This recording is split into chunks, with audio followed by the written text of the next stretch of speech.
এমপিওভুক্ত শিক্ষক কর্মচারী ফেব্রুয়ারি মাসে বেতনের প্রস্তাব শিক্ষা মন্ত্রণালয়ে পাঠানো হয়েছে। তবে কি 1 থেকে 3 তারিখের মধ্যে বেতন পাবে এমপিওভুক্ত শিক্ষকরা? আপনার মতামত কি? নবনির্বাচিত শিক্ষামন্ত্রী এবার কি শিক্ষকদের দুঃখ দুর্দশা দূর করবে?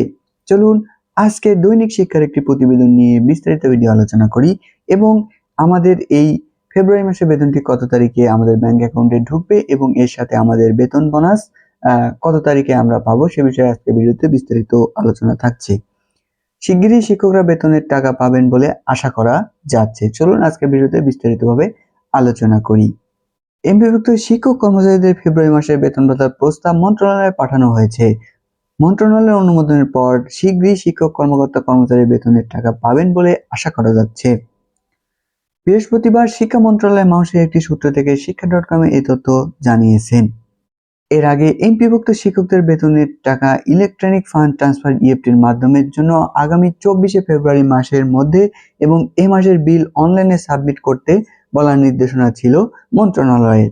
সেই নির্দেশনা মতে প্রত্যেকটি শিক্ষা প্রতিষ্ঠান তাদের 24শে ফেব্রুয়ারির মধ্যে তাদের বিলটি সাবমিট করে দিয়েছে। একই সঙ্গে উদ্দেশ্য প্রণোদিতভাবে ভুল তথ্য প্রেরণের কারণে কোনো শিক্ষক কর্মচারী ইএফটির টাকা ইএফটিতে পাঠানো না হলে তা দায়ভার প্রতিষ্ঠান প্রধানের উপর দেওয়া হবে বলে জানিয়েছিল সেই উক্ত চিঠিতে। এই সংক্রান্ত চিঠিকে বলা হয় শিক্ষক কর্মচারী এমপিওর অর্থ ইএফটিতে পাঠানোর ক্ষেত্রে প্রতিষ্ঠান প্রধানের দাখিল করা তথ্যই চূড়ান্ত হিসেবে বিবেচিত হবে। তবে আমাদের প্রতি মাসে যে বিলটি সাবমিট করতে হয় সেই বিলটি চূড়ান্ত সাবমিট বলে গণ্য হবে। আমরা যখন বিলের একটি ড্রাফট করি, ড্রাফট করার পরবর্তীতে আমরা সর্বশেষ বিলটি সাবমিট করি। সেই সাবমিটের পরে সেই বিলটি আর এডিটের কোনো অপশন আমরা দেখতে পাই না। সেই অপশন এবং সেই বিলটি চূড়ান্ত বলে গণ্য হবে। শিক্ষা প্রতিষ্ঠান প্রধানের সাবমিট করা বিলের কপি ডাউনলোড করে শিক্ষা প্রতিষ্ঠান প্রধান এবং সভাপতি স্বাক্ষরত করে তা নিজ প্রতিষ্ঠানে সংরক্ষণ করতে হবে এবং বিলটি সাবমিট করার পরে নিচে একটি ডাউনলোড করুন নামে একটি অপশন আছে, সেখানে ডাউনলোড করা যাবে প্রত্যেক মাসের বেতন। সেখান থেকে সেটি ডাউনলোড করে প্রত্যেকটা শিক্ষককে আমরা পূর্বে যেমন বেতন বিল তৈরি করে ব্যাংকে জমা দিতাম সেই অবস্থানে সেটি তৈরি করে এবং স্বাক্ষর করে প্রত্যেকের ঘরে স্বাক্ষর করে সভাপতিত্ব এবং প্রিন্সিপাল দ্বারা স্বাক্ষর করে সেটি প্রতিষ্ঠানে সংরক্ষণ করতে হবে।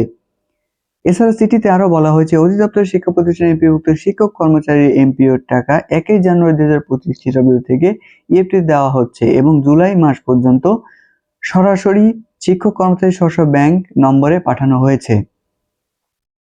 আগস্ট মাস থেকে এমপিওর এই টাকা ইএফটির মাধ্যমে ক্ষেত্রে প্রতিষ্ঠান প্রধান থেকে মাসভিত্তিক এমপিওভুক্ত জনবলের বিল সাবমিট করার ব্যবস্থা অনলাইনে যুক্ত করা হয়েছে। এক্ষেত্রে প্রতিষ্ঠান প্রধান তারা প্রতিষ্ঠানের এমপিওর সংক্রান্ত কাজের জন্য ব্যবহৃত আইডি এবং পাসওয়ার্ড ব্যবহার করে ইএমআই সেল সিস্টেমের এমপিও ইএফটি মডিউলে লগ ইন করে বিল সাবমিট দিতে হবে। এক্ষেত্রে সংযুক্ত নির্দেশ অনুসারে তার প্রতিষ্ঠানের প্রত্যেক শিক্ষক কর্মচারীর জন্য আলাদা আলাদাভাবে বিধি মোতাবেক প্রাপ্য এমপিওর টাকা সঠিকভাবে নির্ধারণ করে বিল সাবমিট করবেন। এই প্রত্যেক মাসের 23 তারিখ, 24 তারিখ, সর্বশেষ 27 তারিখের মধ্যে আমরা দেখেছি বিল সাবমিটের যে তথ্যটি চাই সে তথ্যটি দেওয়ার পরে তারা 1 দিন কি 2 দিন সময় দেয়, সেই সময়ের মধ্যে প্রতিষ্ঠান প্রধান বিলটি সাবমিট করে। সেই বিল সাবমিটের পরিপ্রেক্ষিতে এবং বিল সাবমিটের সময় একজন শিক্ষক কর্মচারীর বেতনের মধ্যে যখন আমরা ক্লিক করি সেখানে কিন্তু অবশ্যই দেখায় সম্পূর্ণ পেমেন্ট, আংশিক পেমেন্ট এবং পেমেন্ট নেই। এখানে সম্পূর্ণ পেমেন্ট বলতে বোঝায় একজন কর্মচারীর যে বেতন রয়েছে তা 30 দিন হোক, মাসের 28 দিন হোক বা 31 দিন হোক, সেই মাসের পুরো বিলটি সে পাবে। এবং আংশিক পেমেন্ট বলতে বোঝায় আংশিক পেমেন্টে যখন ক্লিক করা হয় তখন সেখানে দেখায় যে কত দিনের বেতন সেই ব্যক্তি পাবে এবং এটি প্রতিষ্ঠান প্রধান নির্ধারণ করে দিতে পারবে এবং প্রতিষ্ঠান প্রধানের হাতে এতটুকু ক্ষমতা মন্ত্রণালয় দিয়ে রেখেছে যেখান থেকে প্রতিষ্ঠান প্রধান চাইলে একজন কর্মকর্তা, একজন কর্মচারী বা একজন শিক্ষকের বেতন সে 1 দিনের বেতন, 2 দিনের বেতন বা পুরো মাসের বেতন কর্তন করার ক্ষমতা একজন প্রতিষ্ঠান প্রধান বহন করে, সেই ক্ষমতাটুকু তারা দিয়েছে। এবং পেমেন্ট নেই বলতে কারো যদি পেমেন্ট হোল্ড করে রাখতে চায় একজন প্রতিষ্ঠান প্রধান সেটিও পারবে। এছাড়াও এই বিষয়ে যদি আপনাদের কারো প্রশ্ন থাকে আমার কমেন্ট বক্সে জানাবেন, আমি অবশ্যই আপনার প্রশ্নের যথাযথ উত্তর দেওয়ার চেষ্টা করব। এবং সেই পেমেন্ট, সম্পূর্ণ পেমেন্ট, আংশিক পেমেন্ট এবং পেমেন্ট নেই এই সম্পর্কিত যদি কোনো আপডেট ভিডিও চান, অবশ্যই আমি আমাদের প্যানেলে লগ ইন করে সে বিষয়ে আমি একটি বিস্তারিত ভিডিও তৈরি করার চেষ্টা করব।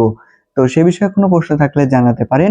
তো আশা করা যাচ্ছে যে এই ফেব্রুয়ারি মাসের বেতন অতি দ্রুত সময়ের মধ্যেই পাবে এবং ঈদের আগে কিন্তু আমরা আর কোনো বেতন পাচ্ছি না। আমাদের এটি শেষ বেতন, ঈদের আগে অবশ্যই আমরা বোনাসগুলো যথাযথ সময়ে পাবো। তো এই ভিডিওটি এই পর্যন্তই রাখছি। এর পরবর্তী কোনো প্রশ্ন থাকলে আমরা প্রশ্নের ভিত্তিতে পরবর্তী ভিডিওটি তৈরি করার চেষ্টা করব। তো আজকে ভিডিওটি এই পর্যন্তই। সকলকে সাথে থাকার জন্য অসংখ্য ধন্যবাদ।